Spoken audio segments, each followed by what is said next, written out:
appreciate you coming to Chattanooga. Oh, perfect. Thank you for the invitation. Last time we hosted this event was in your hometown, Chicago, or former hometown, but where your business is based. That's right, yeah. It's amazing to see all the folks here. Congratulations on selling out all the demo stations. It's great to see Chattanooga get on the map for freight. Yeah, we're excited to have you here, and certainly excited to have our guest here. So. Absolutely. So I was really excited to sit down and talk to you about so many of these topics here. And I like following you on Twitter. You cover such a wide range of topics. And I think maybe a lot of folks out there and folks here, they may think the world is a little wobbly right now. And I found that you're always really calm, even in storms. So I'm just kind of curious, like, what do you think about the current events that are happening out there in the world? You know, it's a pretty transformative time for both just the world at large, but also our industry, because I think this is actually an opportunity for us as the industry to step up. You certainly have seen it in your business with what Project 44 does around visibility. In fact, we had a speaker yesterday, Peter Zion, talked about sort of this remaking of the geopolitical map with, you know, trade is certainly changing, but visibility is far more important in the modern sort of the way the world's working. He used the analogy that if a ship were to sink, we wouldn't even know for months what was on that ship. And I think it's interesting seeing the maturity of this industry and how, as an industry, we're able to step up. But as a father of 5 kids, it's also a somewhat frightening time because you now have geopolitical issues, you have war that's going on, you have a remaking of the world, and it's, for someone born in 1979, you and I are the same generation, this is a very different world than the one we grew up in. Yeah, absolutely. Kind of get in the freight here. So how long's FreightWaves been in business now? What year did you start it? So we started in 2016. Okay. I had an idea to create a futures market in freight, in trucking specifically. Actually went to Chicago, spent a month learning how trading is done in Chicago, went to London, and came back and felt like this was something I wanted to do. I didn't imagine at the time that we would be a media company. I didn't imagine that we would be a data company. It wasn't even a part of the original business plan. In fact, when we took our first seed capital, the media business didn't even make the pitch deck because I actually didn't think that was the business we wanted to be in. But I think because this is an industry that I'm passionate about and have a lot of firsthand experience growing up in a family of the industry, I felt like it was very easy to talk about what was going on, or at least provide some perspective. And it's certainly not the business I envisioned, but I think with oftentimes as founders, you build something that you find what you're good at, and you find what you're passionate about, and you sort of double down on that. Yeah, interesting. So I wanted to ask you about the futures business. We haven't talked about it in a long time.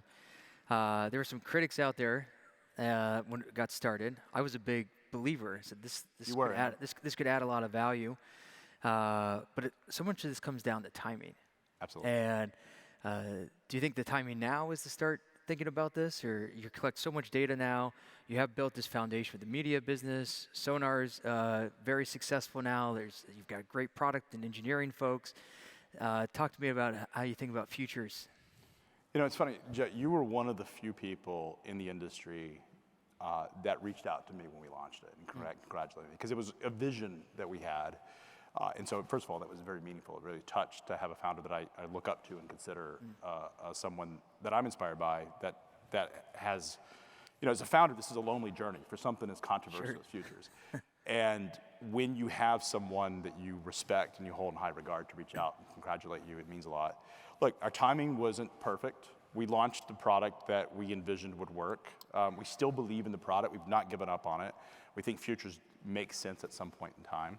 The market wasn't right, but what we did build out of that was we built a media business. Because the thing we learned about freight, really commodity markets in period, in all commodity markets, is you have media businesses which bring information to people that are exposed to the buy or sell of that commodity.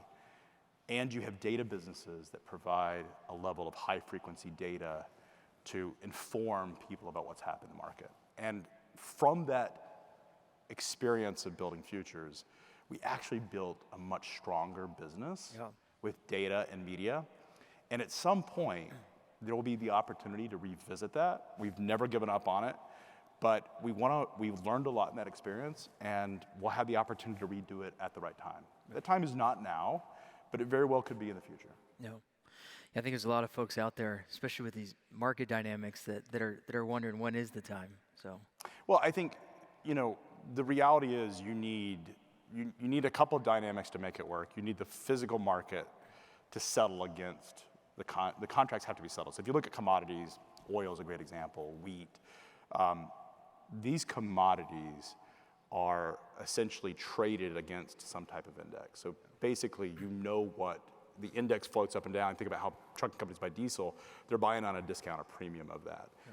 Until the physical market is ready to accept some type of floating price that is able to, we don't have this back and forth negotiation, but everybody agrees that this is the index and there's a premium or a discount to it, it's gonna be hard to get a financially settled future. And that was the experiment or experience that we learned, but we've not given up on it. We still believe that at the end of the day, creating products that de-risk the market, but more importantly, creating for transparency is the ultimate goal of the business.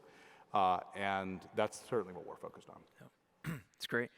So if I walk the halls here, I see 60 booths that are out there, which is phenomenal. I remember one of the first conferences of FreightWaves I attended, and I think there was maybe just half a dozen, maybe a dozen, and now this is sold out.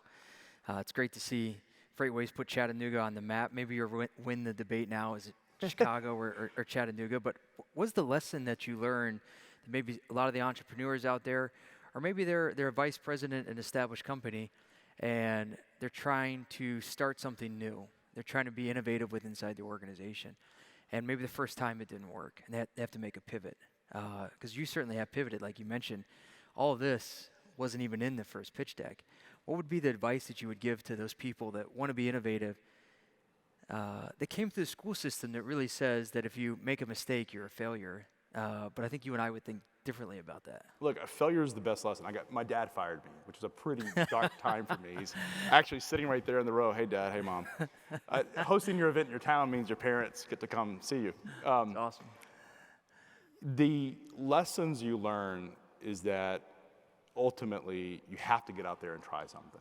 And you have to continue at it. And if it doesn't work, you just continue to pivot until you find something that actually does work. And then when you do, you want to make the experiments such that they don't kill the business or kill you as a founder. But so you take a lot of low-risk experiments until you find what actually works. And then you go all in. And I think I've seen just your own evolution of Project 44 and what you've built, some of that sort of colors there. I think one of the other things, and you and I have this in common, is we grew up in this industry. We weren't founders in the logistics industry initially. We worked in the industry. And I think in some ways that has given us an advantage. That doesn't mean that a founder that's come from outside this industry can't be successful. But I think one of the important things that's often misunderstood by venture-backed companies and founders in this room, but also outside of it, is that they assume this is just like launching a consumer app or a Silicon Valley social media app. And it's a very different business. You have to have relationships. You have to understand the dynamics of the industry. And I think that's what we're hoping to do, is bring people together to a part of that community so they have access to it. They have access to decision makers, influencers, and people that understand it. And I think that's, if you look at the companies that have built sustainable value, they have either been founders that have recruited folks with a lot of experience, or have been founders that have been a part of this ecosystem. Yeah, I totally agree with that. So as you're making the pivots, as you're navigating all this, did you ever think that maybe you were going to take a dirt nap, maybe go out of business? Oh, absolutely. Like, I think I miss those days in some way. And I bought a business, Fly Magazine, which is a much smaller business. And it still has these life and death moments. And I'm like, I thought I missed this until you actually get there and you're like, I don't know how to make payroll at sometimes. Yeah, I mean, my wife and I got married in 2017. And we hadn't found an investor. We'd been turned down by 100 different investors. And I had used my credit card. The only thing I had burned all my cash, unfortunately, getting the business going. And I had a credit card, a Bank of America credit card. I had a $50,000 line of credit, because I had good credit. That's the only thing I had left. And we maxed out our credit card. And my wife and I flew to Asia. We went to Thailand for our honeymoon. And we used miles. So we sat center seat. But I remember not making payroll and not having much left. And we're walking down the aisle. And there was some near-death experiences. We got a $75,000 investment from a firm, Engage Ventures, out of Atlanta. And that helped us make payroll. And then, but that near-death experience, I will never take that moment back, you're staring into the abyss and you're like, I don't know if this business is gonna make it. I remember walking into Walmart and seeing these greeters and being like, well, if all else fails, I can be a greeter. So, but it is, those are the moments that I think you learn who's on the team, who's really committed, but also as a founder, that gives you the grit. And beyond that, we've had moments where we've also had challenges and been cash challenges at times. We tried to raise a round of funding in March of 2020, which was the worst possible time to raise it. And there was a moment where I thought we're going to lose it all. And while at that moment in time, it was incredibly difficult, what I found was we had board members that rallied around us. They came and helped figure it out. They rolled up their sleeves. We had employees that rallied around it. And that showed the grit of the team. And it also showed if we couldn't die then, that the moments when you have doubt, that it gives you a lot. I think it gives you much thicker skin. Yeah. Yeah, having a great board, a great team, and great board, great investors around the table can make a big difference, especially on those lonely nights. I mean, the board is, I think as founders, and I don't know what your experience is, but at least for me, when you haven't raised capital and you hear these horror stories, you always hear the stories of like bad board constructs, or you hear stories of founders having difficult situations and the board firing them or something out. That's not a good board. That's right. Board, like there are situations that you deserve to get fired, and we know who those are. But there are situations where there are difficult moments in businesses, and every successful business at some point has a crisis. And that's when you find out who's really on your side at the board level. And we've been fortunate. I imagine, you guys have had opportunities where you've actually been able to see the ones that have stepped up and the ones that haven't, that you have a clear understanding of who's actually rooting for your business. And that's when it matters to have the board. Absolutely. Because when it's easy and things are going well, you don't really need your board.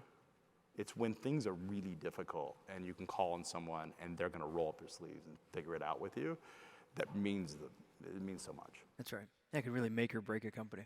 Absolutely. So your dad's here, mom's here. This is exciting, and I've heard there's always critics. The more successful you become, the more critics come. I have plenty. It's okay. we attract this. I always try to find comfort that no one's ever made a statue of a critic. But there's some people that say, well, you were born in a position of privilege. I didn't know that your dad had actually terminated you.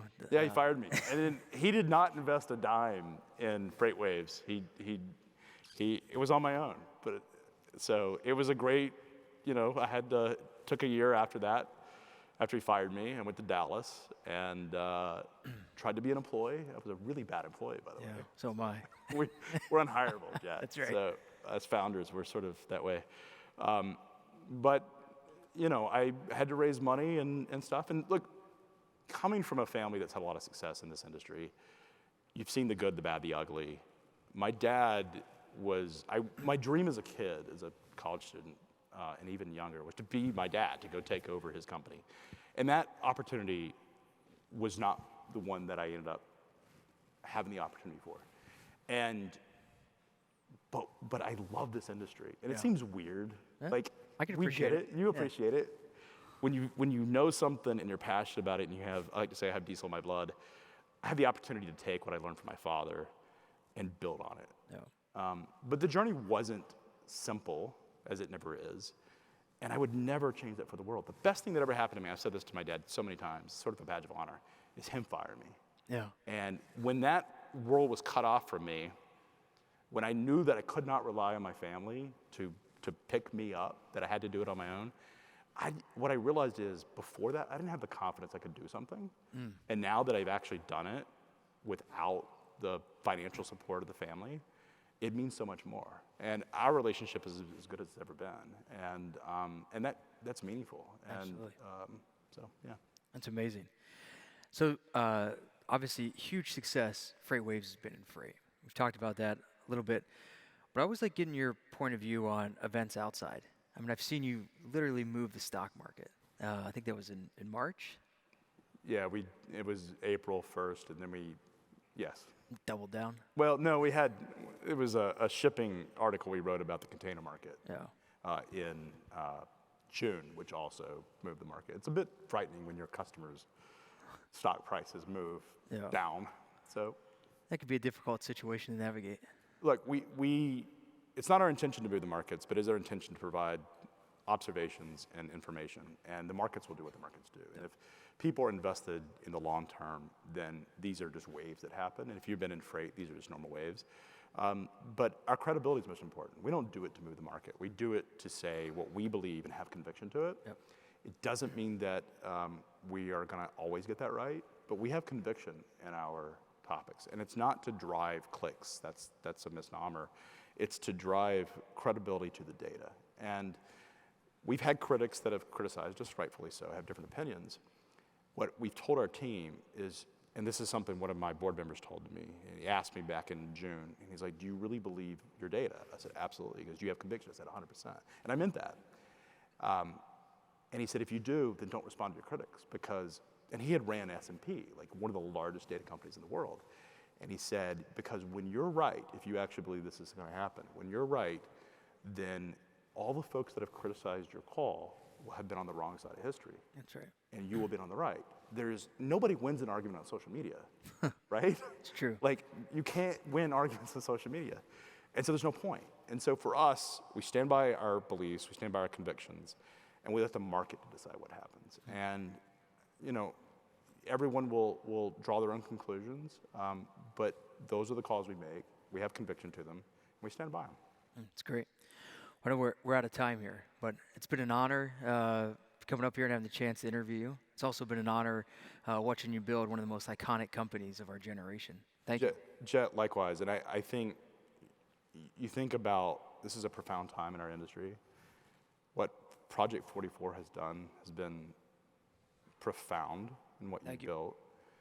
And it's remarkable to see, we've been at this for a while, you and I, and a couple of other founders. I think we've reached a point where this is no longer a venture experiment of sorts, but our businesses have the opportunity to shape not just supply chain, but the way the world works. That's and right. we are more important today, your business, Project 44, FreightWaves, and others that are focusing on supply chain. We're more important today than any other point in history. That's right. Because the world's